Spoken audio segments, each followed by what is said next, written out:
હમણાં જ એક ભાઈએ ડ્રગ્સના મુદ્દા ઉઠાવ્યા. પાર્ટી ગમે તે હોય, કોઈ પણ વ્યક્તિ ડ્રગ્સને મુદ્દે લડશે, દારૂના મુદ્દે લડશે, દરેક સમાજના મુદ્દે લડશે, ખેડૂતોના મુદ્દે લડશે. અમે કોંગ્રેસને કહું છું, તમારા જેવા ખદડા અમે નથી. અમે જિગ્નેશ મેવાણીને જાહેરમાં સમર્થન કરીએ છીએ. વાહ ભાઈ વાહ.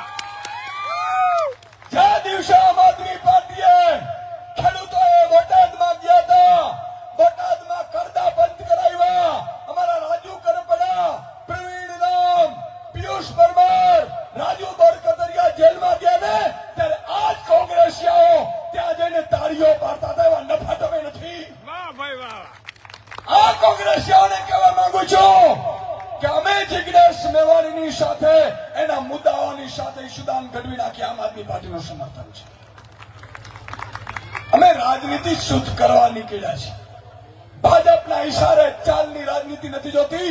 અમને મોત પસંદ છે, પણ અમારા પ્રજાના સોદા ક્યારેય પસંદ નથી.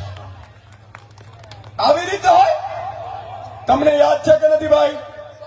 હળદરમાં કોંગ્રેસે સભા કરી, આમ આદમી પાર્ટી ઉપર આક્ષેપો કર્યા.